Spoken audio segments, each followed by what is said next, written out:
Brilliant. Welcome everybody to our COVID-19 Preventing Mental Health Crisis Summit. It's an absolute delight to have you here. We're going to go over some housekeeping rules at the moment. So if you just bear with us.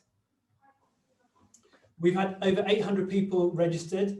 A huge thank you to everybody who's taken part in the summit so far. If you are on social media, we want this to be as interactive as possible, so please use the hashtag MHPrevention2020. Please do keep your microphone to mute, but keep your camera on if you're happy to do so. We will be recording the summit and the breakout sessions. If you selected a breakout session when you registered, you'll automatically be taken into that, so you don't have to worry. If you registered late, you might not be able to get your preference. We want this to be as interactive as possible, so during the breakout session, you can use the chat function to tell us what you're thinking and ask any questions of the panelists. Now, we are using technology, and sometimes technology doesn't always go according to plan, but please don't worry. Just exit the meeting, put the kettle on, make a cup of tea or coffee and rejoin us on the same link, and we'll still be here in 5 minutes time. Videos will be updated and published later on at the websites that you can see here. Now, for deaf colleagues who are joining us, we do have British Sign Language interpreters available. If you go into the participants section, you can go to the gallery view in the top right, and you can find a person named interpreter 1 or 2, and you'll be able to pin them to your screen. That might take a few moments, but please do take the time to do that if you need an interpreter. And interpreters will change every 15 minutes, and then we'll let you know. The agenda has been circulated to everybody who's registered, so I won't go through this in detail, apart from to say we've got a packed agenda with lots of amazing speakers, hugely interactive panel discussions, and we really hope you enjoy the event. And so without further ado, it gives me great pleasure to hand over to Norman Lamb, who will open the summit. Thanks very much indeed, Ranjit. And I wanted to start by thanking you and an amazing team from across our organisations for all the work you've done in getting this summit together. It's an amazing achievement, and we have enormous appreciation for all that you've done. And thanks also to everyone who's been involved in the work of the Taskforce and the subgroups. Extraordinary collaboration, which I think everyone should be very proud of. So I'm delighted to welcome you all to this follow-up summit. And you'll be aware that we're working now in partnership across the whole of South London, which is extraordinary. We all face the same challenges, and I think we all share the same ambition to support people through this challenging time, both those who've experienced COVID directly, but also those who are affected in other ways, whether it's through unemployment, through debt problems, through isolation and loneliness, and so on. This summit is about focusing on the actions that we need to work on together, and also it's about launching the South London Listens campaign. And I really hope that everyone involved in the summit today will get involved in that. I encourage also you to get your communities involved. You'll have a chance to hear the progress that we're making and how you can be actively involved. Finally, just a plea, the timing on this summit is extraordinarily tight. Everyone needs to stick to their time limits or we'll lose it completely. So a real plea, let's all talk in plain language that everyone can understand, no NHS jargon, and let's stick to time. So thank you very much indeed. And can I hand over now to Millie Banerjee from South West London. Millie. Thank you very much indeed, Norman. I too am delighted to be here and would like to commend the team for getting this summit together. It's never been more important. We read every day the effects of COVID, and here we are in the middle of a second lockdown. We all know that there's enough evidence that this is doing real harm to people's well-being and to their mental ill health. So there's no need to look for more evidence. The evidence is there. So I think what we need to do is action, and action can only happen in partnership. So I'm delighted to be here to represent the ICS in Southwest London. It's very much a high item on our agenda, but it will only happen if we can all work together. So today is the beginning of the listening exercise. I think it could be very powerful indeed. So I'm looking forward to the rest of the afternoon. And let me now hand over to Anne Beasley.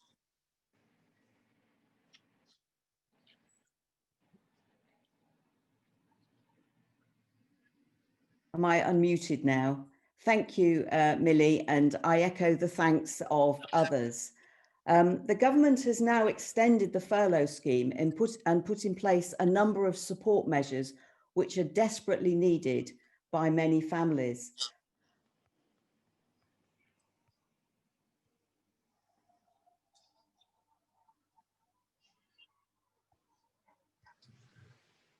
Am I now unmuted? Good, thanks, Norman.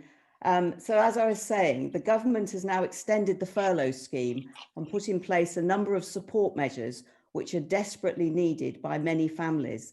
But the psychological impact of COVID-19 on our communities continues to be exacerbated by the uncertainty of the situation in which we find ourselves. Over the last few months, we've worked together, taking on board the feedback from the previous summits to identify 6 key themes for us to focus on, with some ideas that we would like your help in shaping today. You will have seen this in advance, and we'll be spending time focusing on the actions needed to turn these into a reality during the breakout sessions. And I'd now hand over to Andy Trotter from Oxleas. Yeah, thanks very much, Anne. Yeah, really grateful, Norman, for your leadership on this to bring us all together across the whole of South London to make a difference to some of the most vulnerable people in our society. And I think we've got some tremendous opportunities to really work together on this. Thank you very much indeed.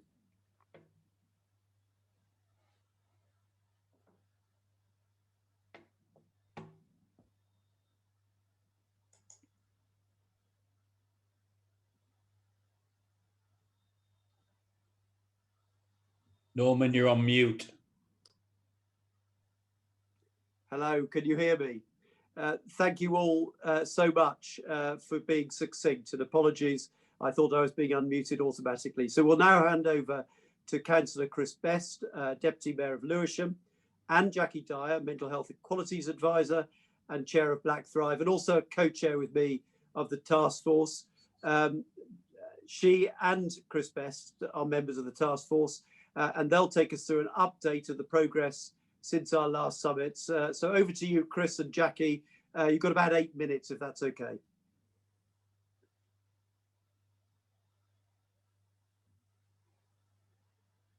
Hello. So I'll speak and then I'll hand over to Chris. So hi, everybody, and welcome. I'm really pleased to be here with you at what is such a challenging time for all of us. Our mental health and that of our friends, families and communities has never been as tested as it is now through the impact of COVID. And we haven't even seen the full effect and manifestation of yet. But what we are very clear about is having an early concerted effort to try and reduce some of the impact of it in terms of our psychological health and well-being. So you'll remember at the last summit on the 2nd of June and in Southwest London on the 20th of July that we made a number of pledges. And I just wanted to update you on the progress we have made on these. And you'll see those pledges on the slide. So the task force has been pledge 1. The task force has been established with representation across South London, including the councils, the 2 integrated care systems, the mental health trust providers, and voluntary and community organisations. We've extended the programme over 2 years because of the ongoing impact of COVID-19. Pledge 2. Following a tender process, Citizens UK has been awarded the contract to support the task force as a strategic community partner, and you will hear about the launch of that community listening campaign later today, which will extend all the way through until February 2021. Pledge 3, the Recovery College of SLAM has provided free access to a range of courses, and there are weekly live broadcasts around various subjects to support people's mental health and well-being. And the link to that website, I'm sure all of you will have received. If not, you can find it at live broadcast series on the SLAM website. Pledge 4. This campaign has been shared across South London and is available here. That is nhsfreeyourmind.co.uk. Pledge 5. Pledge 5, and this is to work together on tracking levels of psychological distress in our communities as a result of COVID-19. So discussions have been taking place with the Centre, the Institute of Psychiatry, and there are questions being developed to support the listening campaign. And Pledge 6, that we are hosting this mental health prevention follow-up summit in October to report back on progress. It's actually November, so here we are. So using the priorities you have shared with us today, we will continue with our listening campaign with all our local communities, and we'll publish our shared action and implementation plan in full. So you will see that Pledge 1 to 4, we've completed our actions, and we are in progress with Pledge 5 and 6. So I'll just hand it over to Chris. Thank you, Jackie. And I just want to start by saying a huge thank you to the 1,500 people who took part in the 2 summits earlier this year across South London and, as Norman said, Southwest London. So we're really expanding. I can see those numbers going up on the participants. So huge thanks to everyone participating. Now, using the outputs of what you've told us and working together as part of the task force, we've refined this down to the 6 key themes. And if we can focus on those with our collective efforts, we'd have such a big impact on the communities we serve. So we must now work together on bringing these ambitions to life if we're to prevent a mental health crisis because of COVID, and we know what that's all about.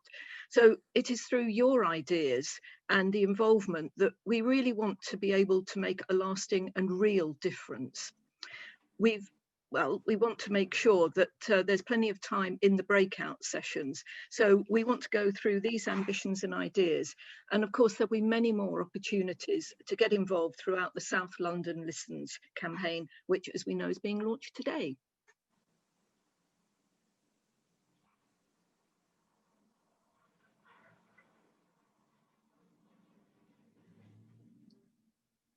Is that the 2 of you finished? Yes, over to you. Yes, yes, so over to you.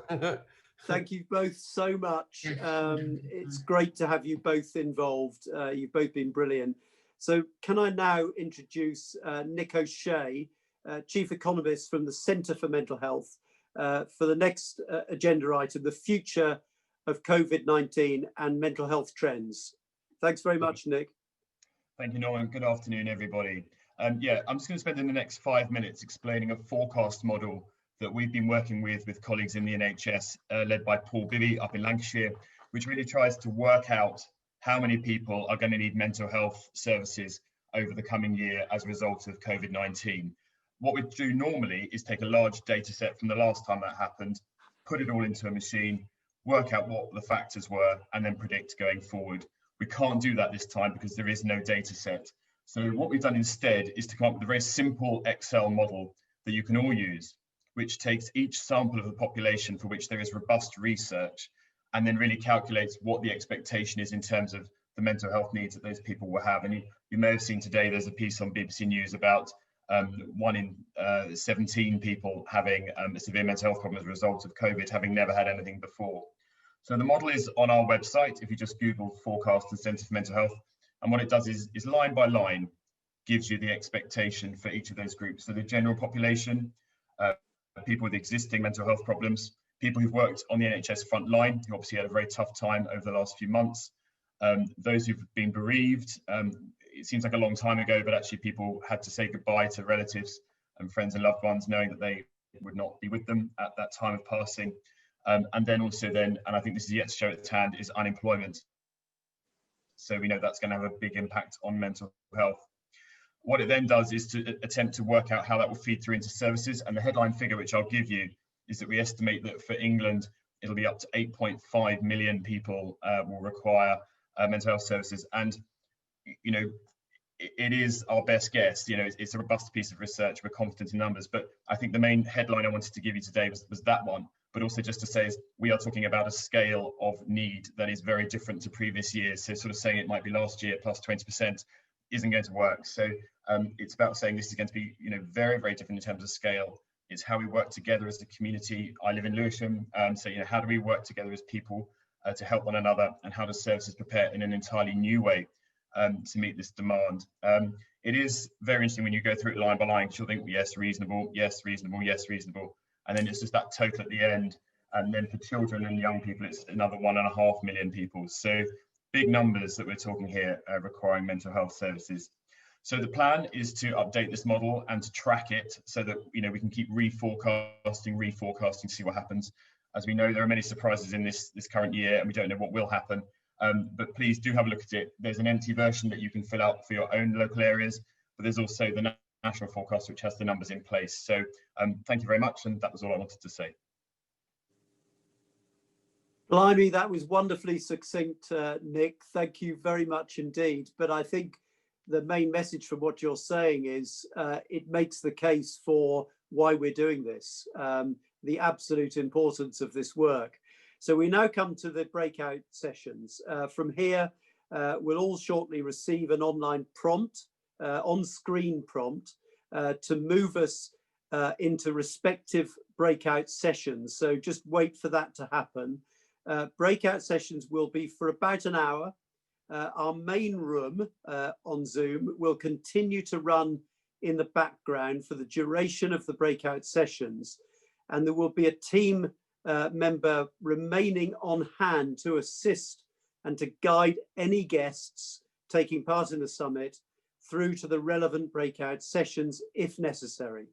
So following the breakout sessions, all summit delegates will rejoin our main room for closing our summit. So thank you very much, and hopefully the on-screen prompt will arrive very shortly.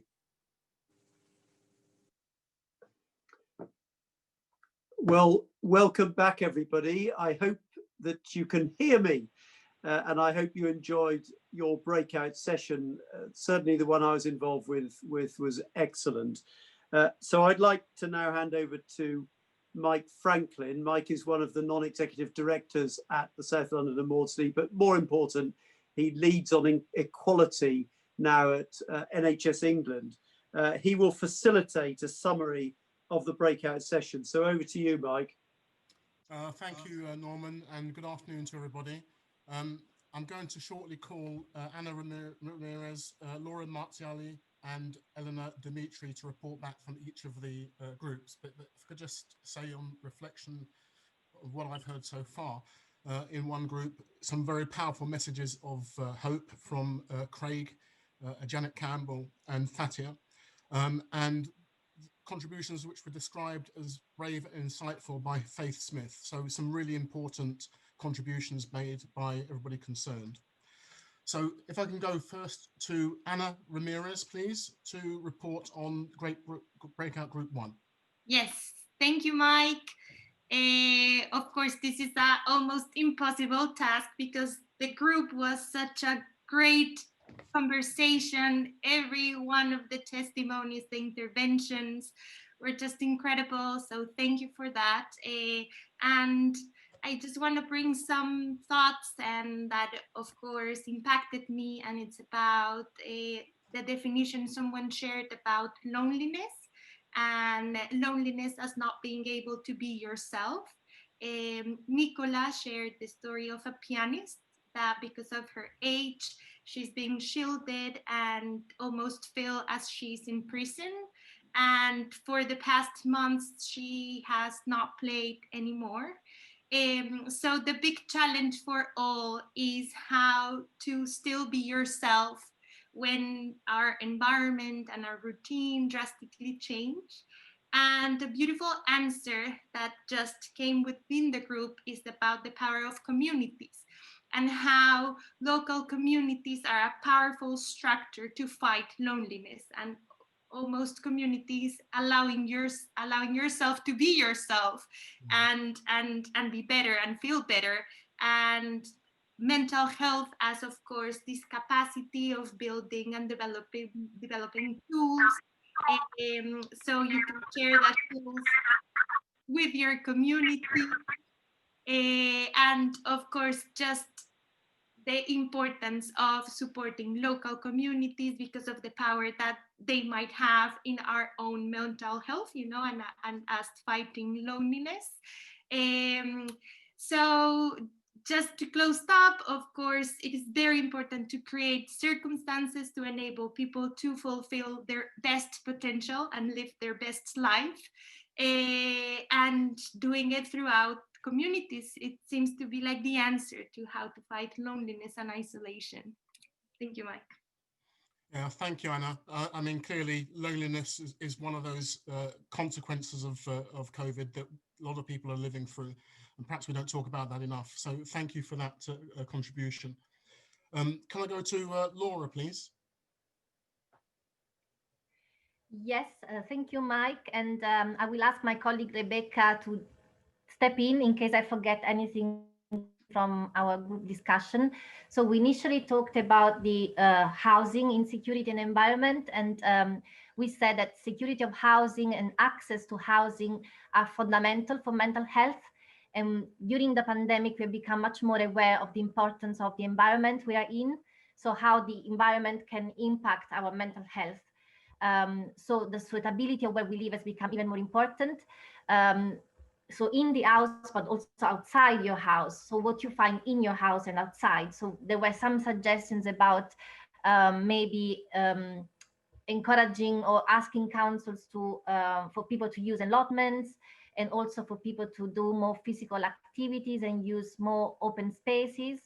Craig shared his powerful story and said something very important about if people don't have hope, there should be someone to support them with providing them with that hope.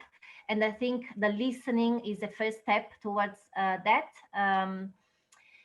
We then talked about communities that experience disadvantage, and we said that COVID-19 has, of course, affected all of us, but some communities have been disproportionately affected. Those who were already experiencing some sort of disadvantage.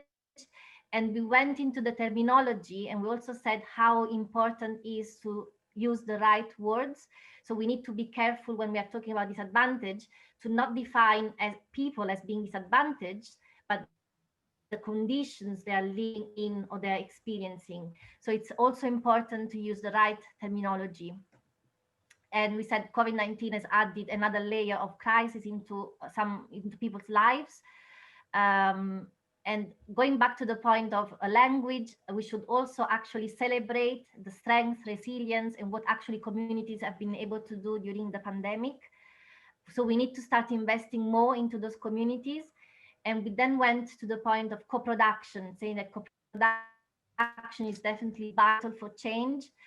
And the action, so we should now act, and the actions should be informed actions. And we need to look at the impact of COVID systematically. So in a way, going back to the point of co-production, what I would finish with is that we hope that next summit can maybe be led by the community, with the task force members invited to engage. Thank you so much. Thank you very much, Laura. I've heard messages of hope and messages of optimism, but also there was a message about urgency. I think people were saying, you know, we've had lots of research and studies and data, and we know what the problems are, and now's the time to act. And that was a message that came out very clearly from that group. Thank you very much. And group three, Eleanor. Thanks, Mike. So I was in a group where we spoke about supporting families, children and young people, and we had amazing contributions from the group of individuals with lived experience, like Karina who shared, but also those directly involved in treatment and prevention of mental health challenges. We spoke about the importance of a collaborative, multi-view perspective when engaging with young people. So we have a variety of voices, but also to make sure we include those that are not necessarily accessing services right now and how we can get them involved. Also the importance on acting on what we're hearing, and talking to young people about what interactions they want and why. We spoke quite a lot about resilience and what resilience means. It's complex and it's difficult to be resilient when there are external factors going against you, or when you just feel that life is going against you. So it's not something that people just have, it's something that we need to build on. Especially as we know the link between sort of early life adversity and mental health in later in life.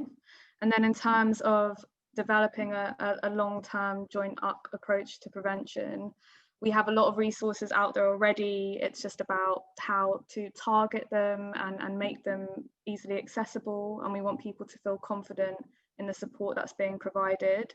What are the gaps in provisions?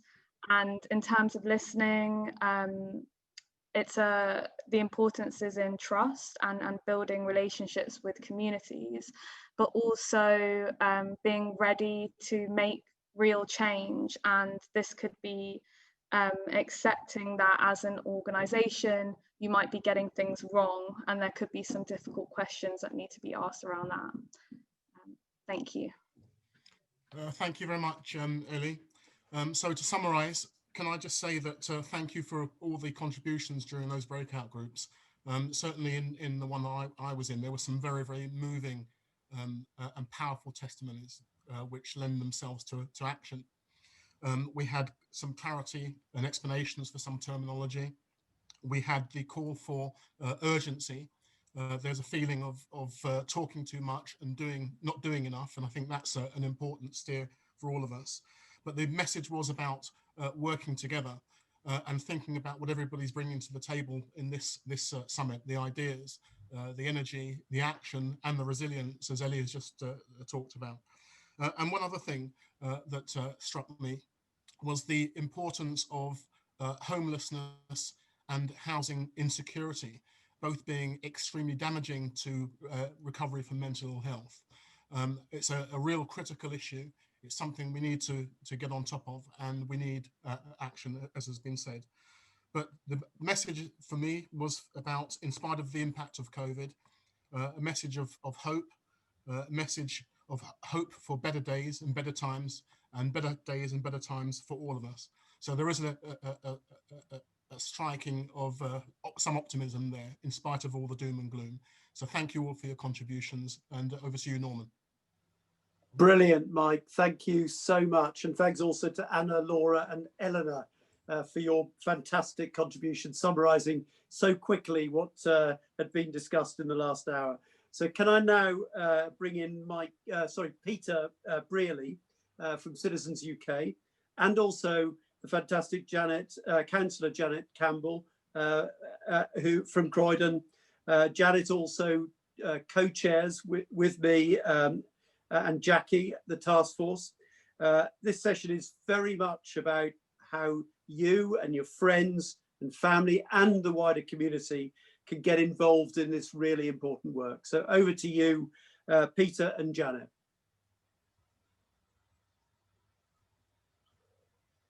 Thank you, Norman. Well, I'm not so much going to talk about about citizens so much, that I'll leave that to Pete. But what I will say is that this is an opportunity for us to get this right.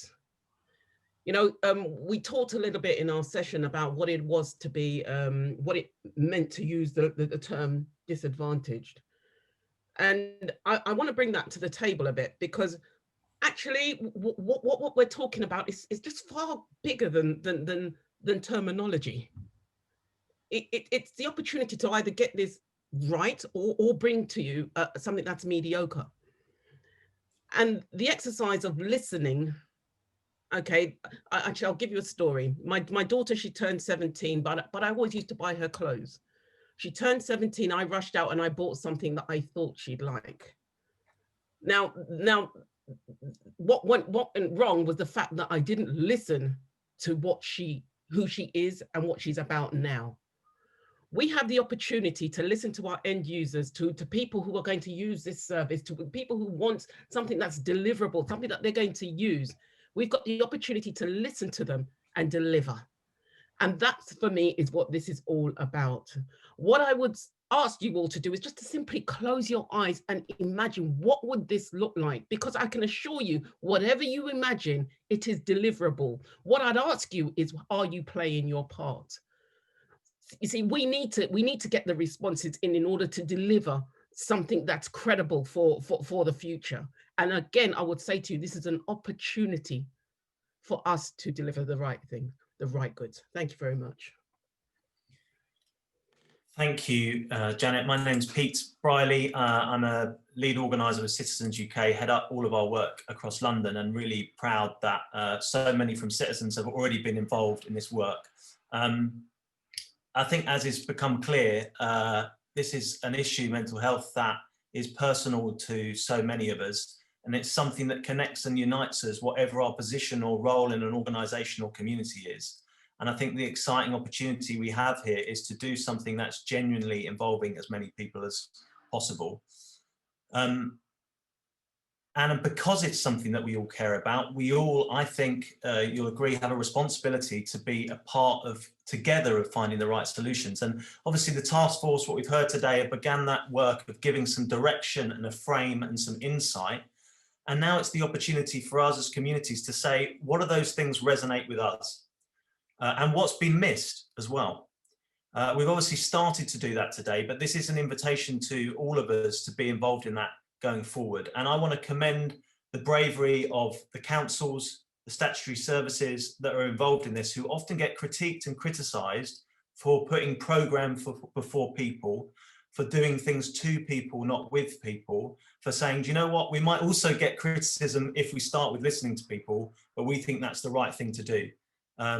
And listening really, as has come out, I think, isn't just about, you know, someone in our group rightly was saying, what we don't need is just another mapping exercise. That's absolutely what we need.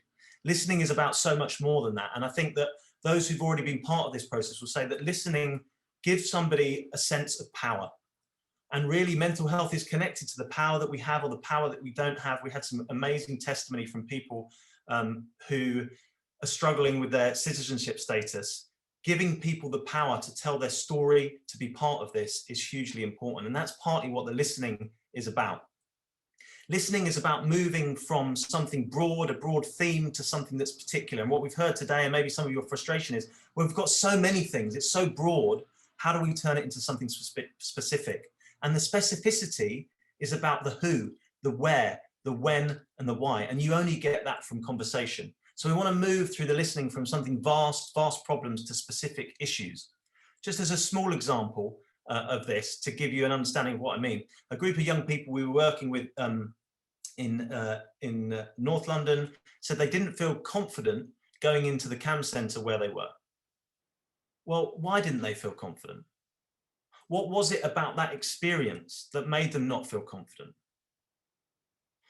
You see, you can't get that kind of follow-up through a form, but through conversations and discussions, we discovered that the young people felt that the reception area wasn't welcoming enough. It was something small, but it was also something tangible that could be done something about.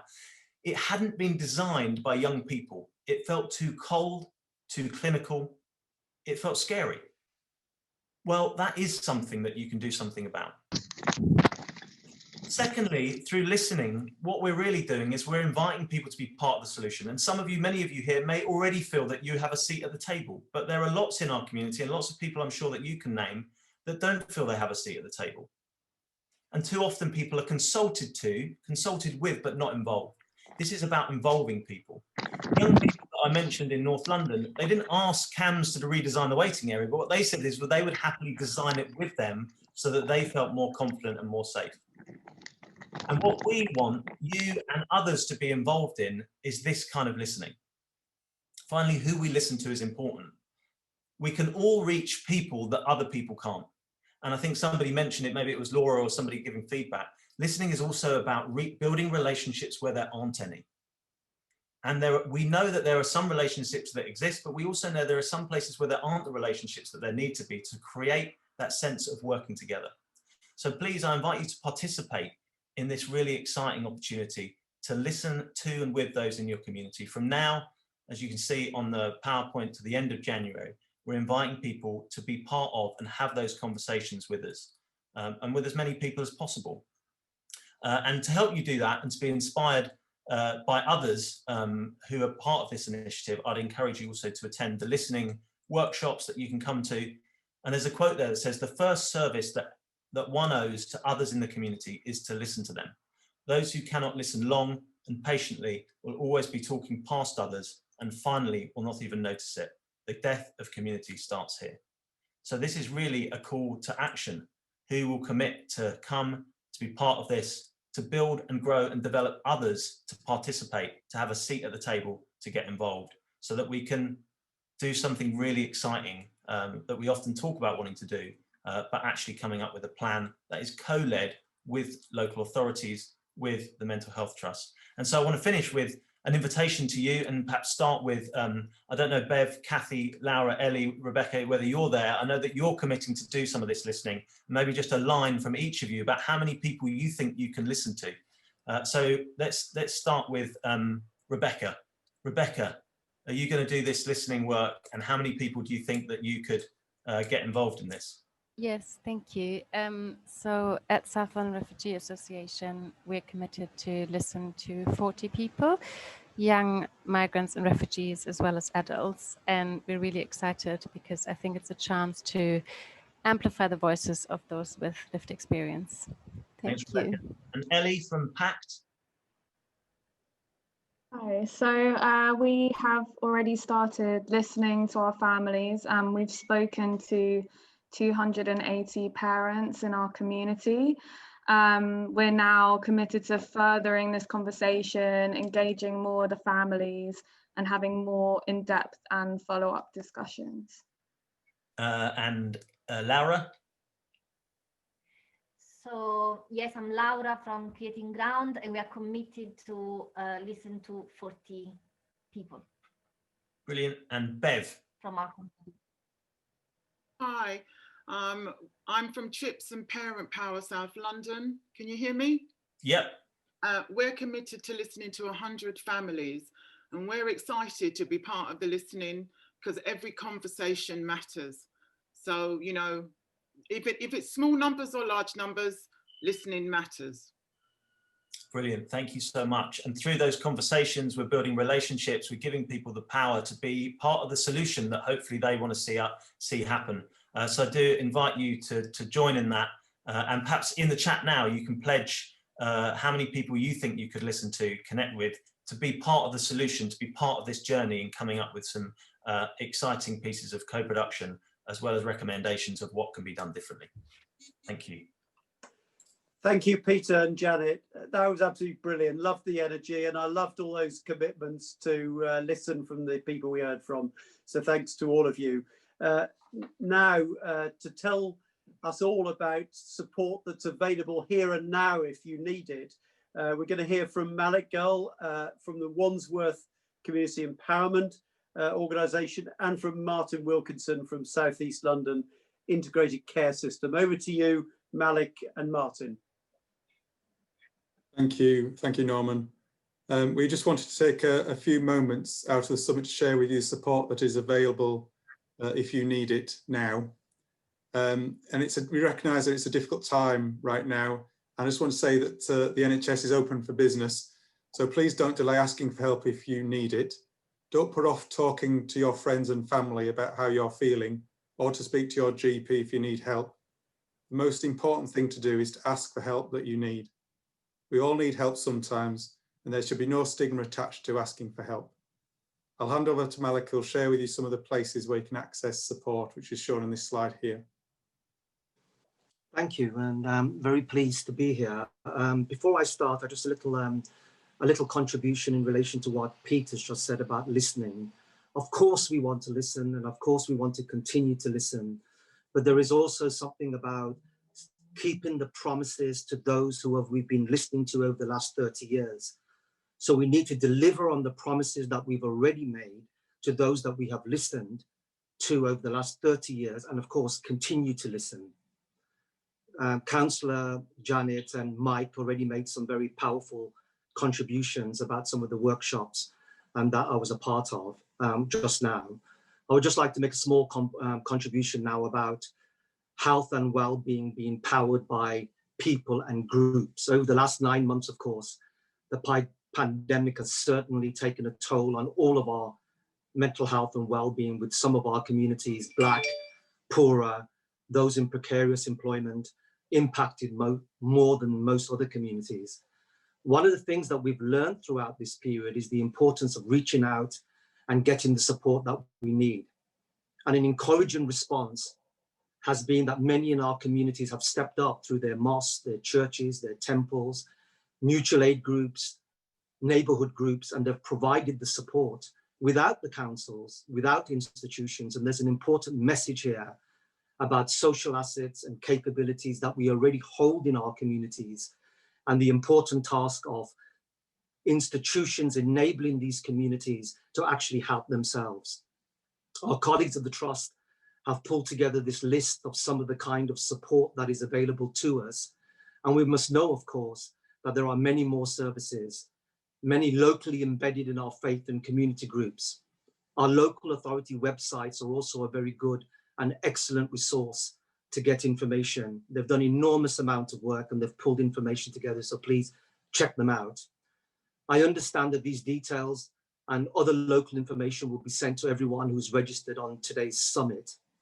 So there is, of course, much more to do, much more reaching out to do, and much more for us to participate and contribute to. And this must, of course, be centered on these groups and on other groups so that we can bring about the changes that we want through people-powered health. Thank you. Thank you so much, Malik and Martin. That was really helpful. And we now move to closing remarks. And I think it's been a really fantastic summit. I think everyone could see the sort of momentum that we're building here.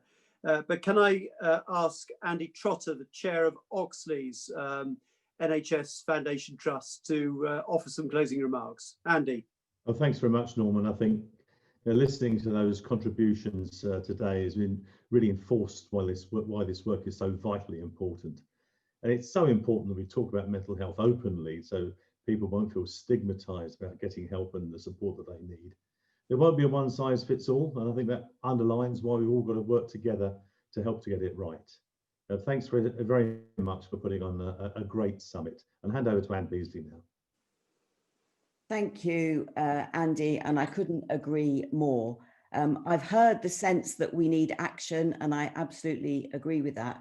But equally, we couldn't have heard more powerfully and eloquently from Janet and Pete about the need to listen and to get involved in the South London Listens campaign. And I would really encourage you to do that as an individual, as a group, get involved, reach out to others in your network and share the campaign details with them. We need to get this out far and wide. I've seen this when I was chair of the Alzheimer's Society with the Dementia Friends Initiative. This can really work. And I myself will be taking a really keen interest in the Mental Health Champions programme.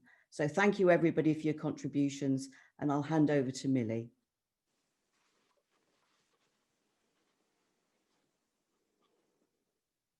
Thank you very much, Anne. I'm trying to get myself visually available. Sorry. Thank you very much, Anne. I can't seem to produce my video at the moment. I've been very moved indeed with the contributions that I've heard throughout this afternoon. And the range of activities that are going on is completely mind-bending. Particularly moved though by Councillor Campbell.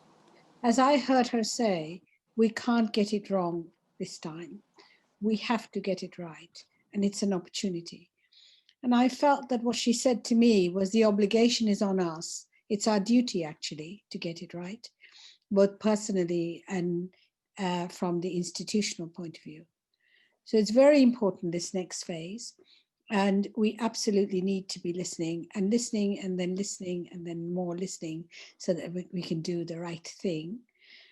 As you've heard, there's a lot of resources available, a lot of help available from both the NHS, and NHS is open, and also from the community and from the local authorities.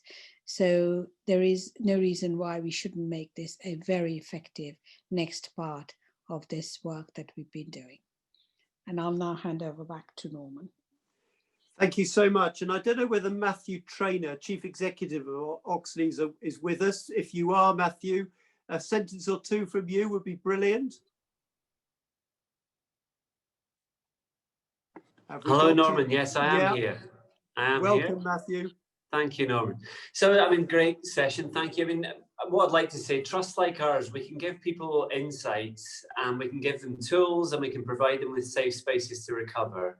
But recovery and living well starts where you live, in among the people you love and the things that you do every day and where you find value. And it starts with you ultimately. And when we talk about things like resilience, it's not an excuse to pile more pain onto people or to build a tolerance to seeing people suffer. It's the ability to recover from those blows. And lots of that ability to recover comes from connection, not from isolation. And it comes from insight, ownership and understanding, not from a sort of paternalistic giving to people to find that recovery in themselves. And I think feeling bad, feeling anxious in 2020 is fine, actually. It's a healthy response to this world we're living in with its uncertainties. But the strength to come out of this year comes from ourselves, and that strength comes from our communities. I'm delighted that our trust can play a part in this, but it's a small part we play in that recovery. And thanks to everyone for their fantastic contributions today. That's a great message, Matthew. Thank you so much. Delighted we could squeeze you in before the end. As you heard earlier, if you need help now, use the information that we shared earlier, but it will be shared again with everybody who's registered with the summit. So you'll get the information you need. I think this has been a tremendous afternoon of discussion and dialogue. And I think it's clear that this is only the beginning. There's an awful lot more work to do. We'll only get this right if you get involved. And so I really would urge you to get involved in South London Listens, take part, attend the training, hold listening events with your colleagues, your family, your communities. We need your help to tell us of the actions that we need to take to support communities in South London. We'll be back again in April next year to hold our next summit. Sorry, before you signed off. We'll be back in April next year to hold our next summit. And at that stage, we'll share the action plan in full. This is a really exciting opportunity for us to lead internationally on demonstrating how we can support communities to become resilient in the best way possible through very challenging times. And before we go, some leaders have recorded some messages for us to hear from across South London. So we'll hear those in a minute. And in April next year, we'll hear from more leaders pledging their support. Thank you all so much. Sorry, I wanted to chip in. Am I allowed to?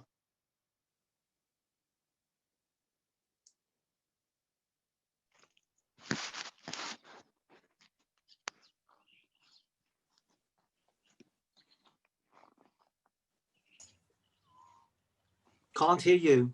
We can't hear you, Rosemary.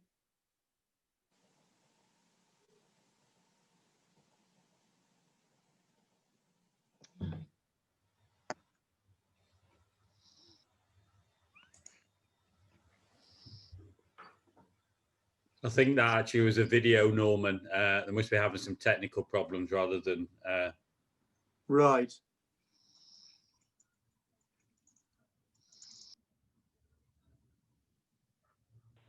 Still not audible. The video isn't audible. Of intimacy. Hello. I'm supporting this program to protect our community's mental health because at this time particularly people are going to be feeling physically distanced, perhaps more isolated, and perhaps their mental well-being is going to be impacted just from that lack of intimacy, lack of community, lack of touch. This program is going to provide a network of mutuality, as Martin Luther King Jr. would have called it, and that's why it's important. I'm supporting this initiative to protect our community's mental health because mental health affects all of us, and these are particularly challenging times.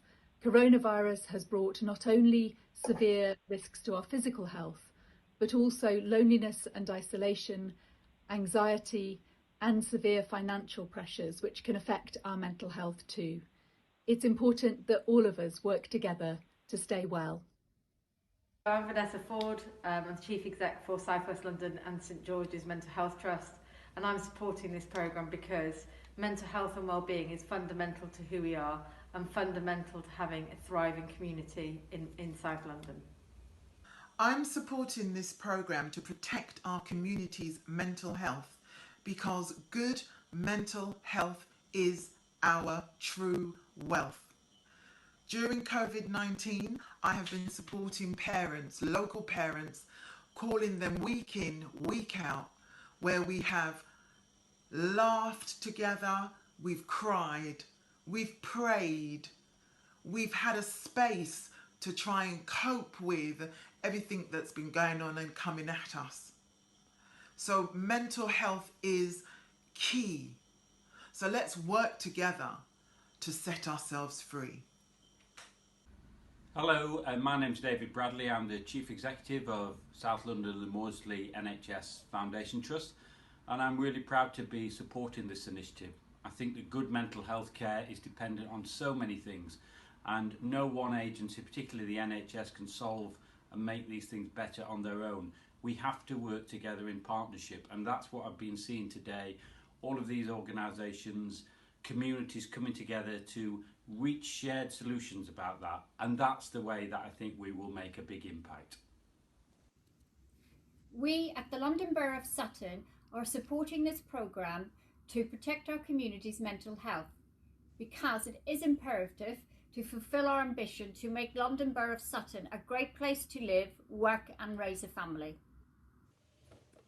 Hi, my name's Richard Douglas. I'm Chair of the South East London Integrated Care System. We all know that the COVID pandemic is having a major impact on the mental health of millions of people.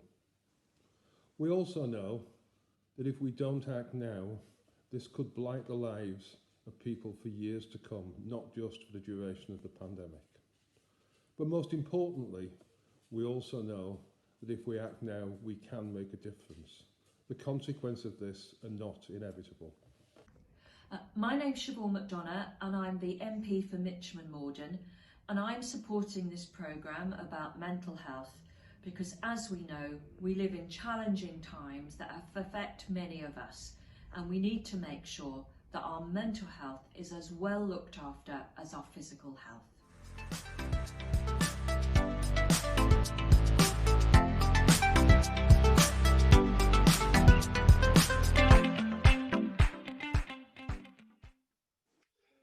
Well, a massive thanks to everyone who's been involved in pulling this off today. It's been a great achievement, heartfelt appreciation for your efforts.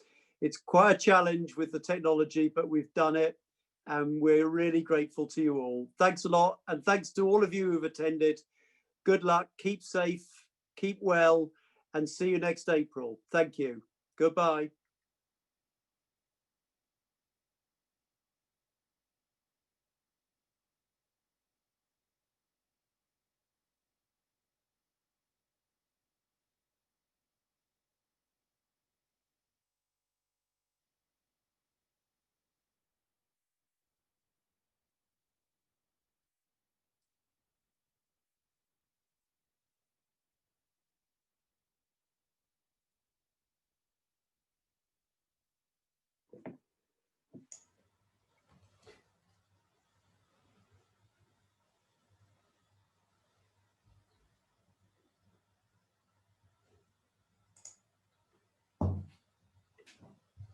if it's possible just for presenters to stay on, we'll just do a little wrap up. But thank you very much, everybody else. As Norma said, masterful chairing, Norma. We finished absolutely bang on time. So I don't know how that happened, but I know magic was involved in it. So it felt like it. Brilliant. Great work, all of you. I've got a meeting with Mike Franklin now, but you've all done brilliantly. Well done. Brilliant. Thank you very much. Thanks, everybody. So those of you who presenters are not able to stay on, we'll have a very quick chat. Thank you.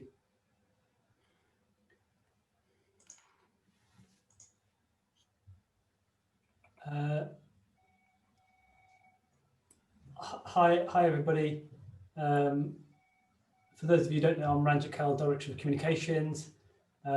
Just wanted to say thank you very much for your support, and really hope that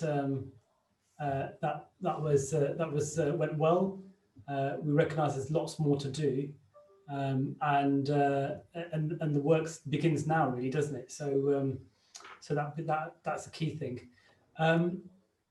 I can notice what we're going to do, colleagues. If you weren't a presenter, we're going to just exit you from the meeting now, because we're just going to do a little follow up. So Angus, Evelina, Danielle, can you just let colleagues who weren't presenting go, and we will bid you farewell. Thank you very much, everybody, for your contributions and for taking part in the conversation today. Thanks, everyone. Yeah, so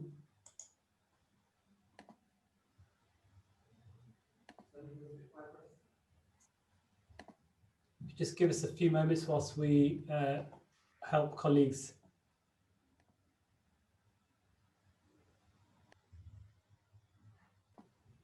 We'll be able to do that, Angus? Yeah, I think so, yeah. Sorry, bear with. Yeah, no problem. If you just give us a few moments then, colleagues.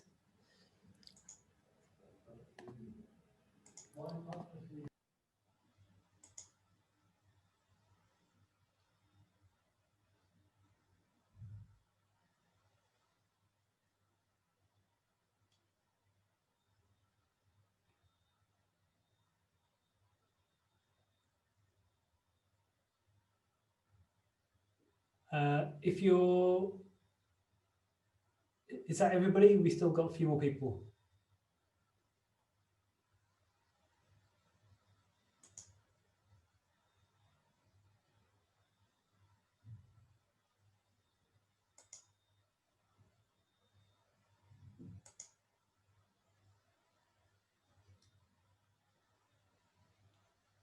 Great.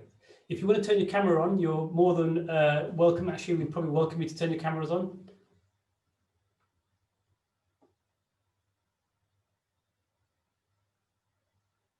Yeah, fantastic.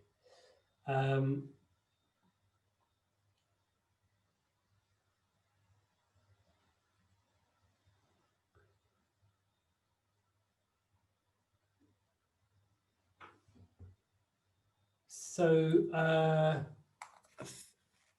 think that's everyone, Manji. Is that everybody? Yep, great. So colleagues, just in terms of wrapping up, what's people's experience? How do people feel that went? Does anybody want to go first? I appreciate there were some technical issues. Is people able to talk? I think we've got everyone still on mute. Hi, Saffron here. I can talk. I thought it went really well. There was really rich discussion in my breakout group, and it was a bit of a squeeze to get everything in, but I think we just about managed it, and some really valuable contributions. So I'm really pleased. Ranti, I know you had some difficulties coming in. Hi all. This is Ranti. I have to say, yes, it was a lot of rich discussions. I don't know what happened. I kept on being moved back and forth, kicked out, came back in as Angus twice. And I'm just not sure what happened today. But anyway, apart from, you know, I didn't get to take part in the way that you wanted me to, but it was full of really rich discussions. And I think I've made lots of points that I'm going to take away from it. But, you know, technical glitches happen. And today was a clear example. Yeah, no, thank you, Auntie. And I know some others had the experience when they turn their cameras off to get kicked out. Councillor Best. I thought it went really well, Ranjit. I thought fantastic on timing. As you say, well, it was so difficult. You had over 400 people participating to get them in and out of the rooms. But I thought, actually, for me, it worked quite well. I got online fine. And I just think there were some real rich discussions. I would encourage you to share the slides quite promptly and encourage people to sign up, because that's the call to action to get our listening campaign. And yeah, some really interesting discussions in the group about what listening means, and also definitions.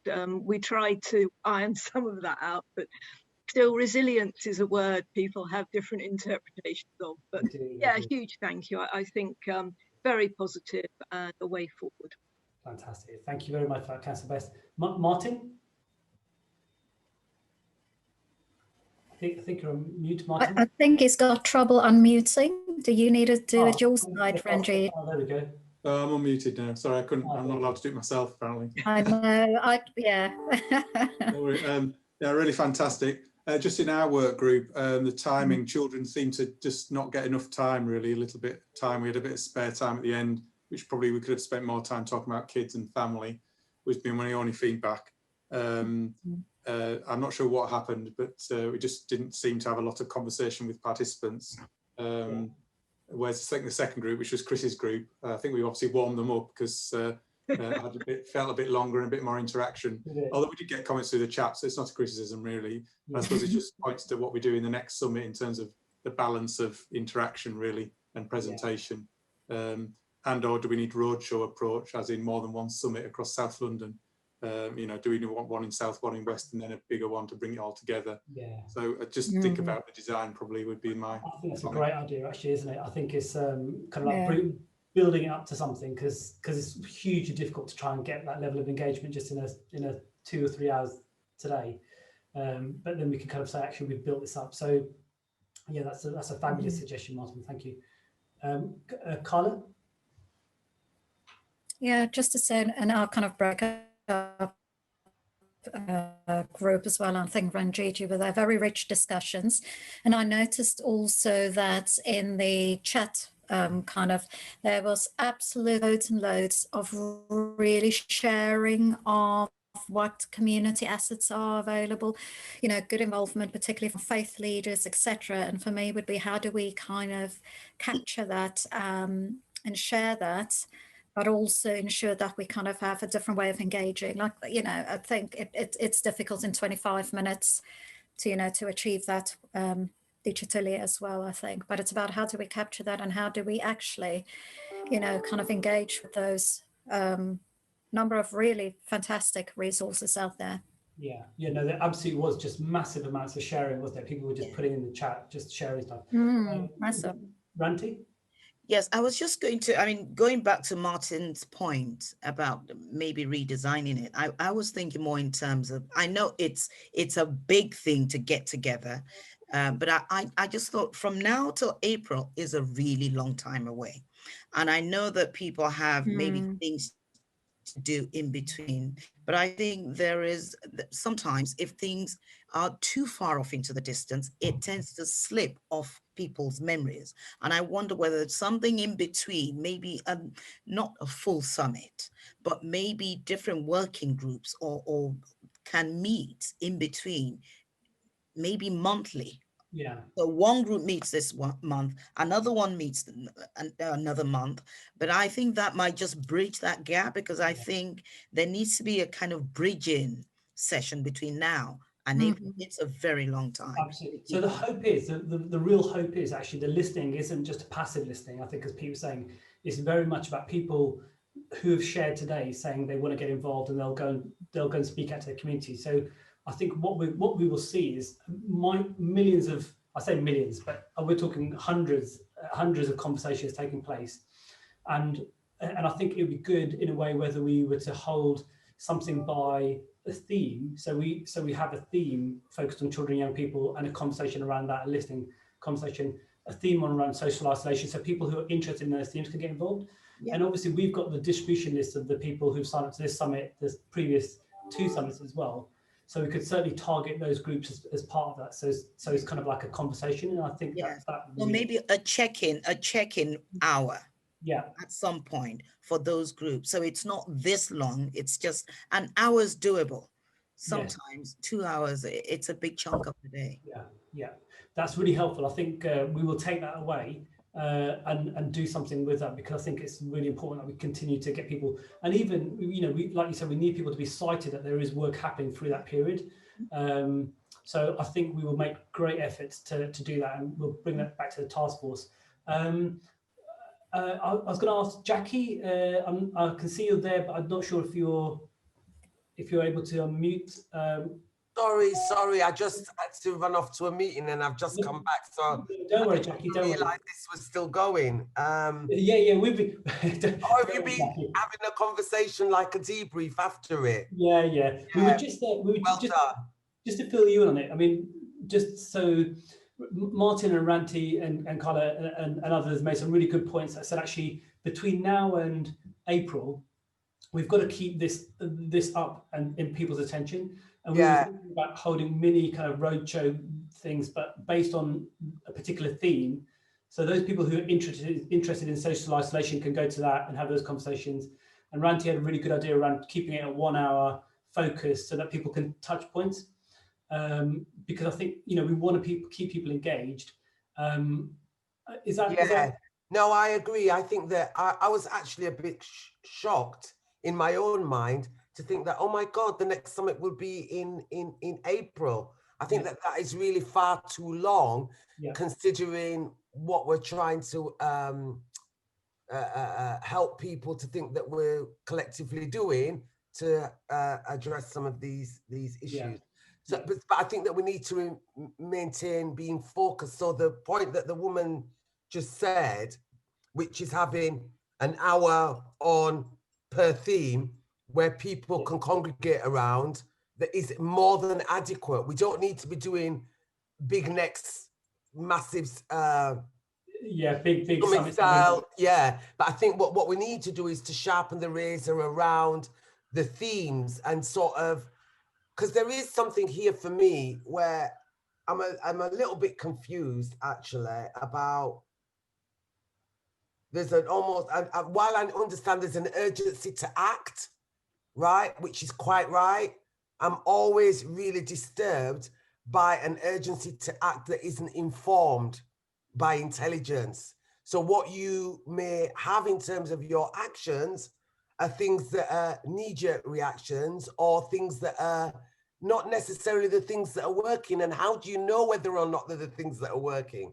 So there's something about weaving into this, something where there's a bit more, I don't know what to say, a bit more accountability, a bit more evaluation, something that means that we're just not all. I was reminded listening some of the way to, and I was thinking about Stephen Covey, you know, the books, The 7 Habits of Highly Effective People. And there's this story that always sticks in my mind there, which is like, you know, that there's a group of people that are busy, you know, cutting down this forest, you know, and everybody's really motivated, committed to that, you know, cutting down the forest, only to find that they're in the wrong forest.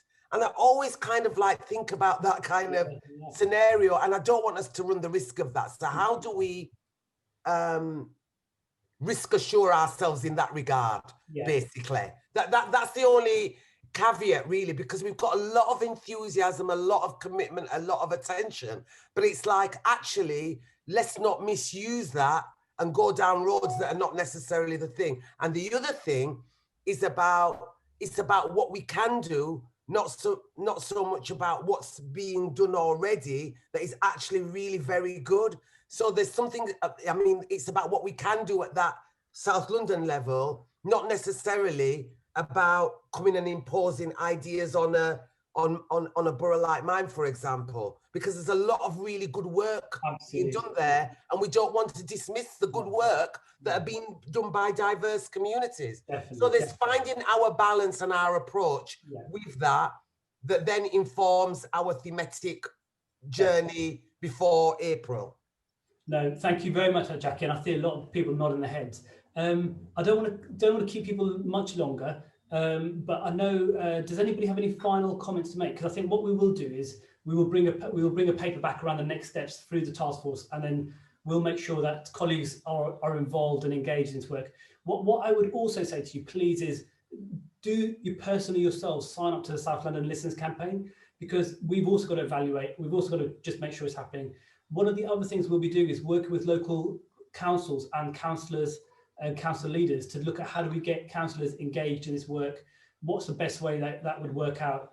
And so it's really owned by us for it to kind of work. Any final points apart from just a massive thank you to everybody? You know, these events take over your lives. They are all consuming. Trust me, it feels like it's been a long road. And so I've got some thanks, just people who are on this line. Obviously, the members of the task force, thank you so much. Always a big thank you to Martin, who's a big advocate from the South London ICS and has been in it from the beginning. Councillor Best, you've been tremendous and a voice of real reason to bring us there. Carla, again, you're focused on about the businesses, actually making sure that we can get the economy and other organisations to be a part of this, and how do we get people to support. Jackie, your rightful challenge to get it right has meant that we've been able to streamline something that was 1,400 words down to 520 words, but it helps because it's about making sure people get it. So please, you know, that's great. Ranti, you know, I think your absolute commitment to BME diversity and the fact around helping us think about the thematics is really important. I don't know who the other Menglus are, but I have tried to unmute them, but they don't want to be unmuted. So I'm sure my colleagues, you contributed amazingly as well. Ermias, you and I, my friend, we've got a lot of work to do around mental health prevention and promotion. So I'm really looking forward to that journey. And then last but not least, Saffron, Angus, Olivia, and all the other people from the comms teams that aren't on the call. You have been tremendous and put up with me furiously asking you to do lots of things at very short notices, but you've done incredibly well. So we will see each other again, those of us on the task force. I look forward to seeing that. And we will be thinking a little bit more about the thematics and how we can engage. So without any further ado, I'd like to say thank you very much, and I'll bid you fond farewell. Thank you, Ranjit. Thanks, Ranjit. Thanks, Ranjit. Thanks, everyone. Take care. Bye. Bye.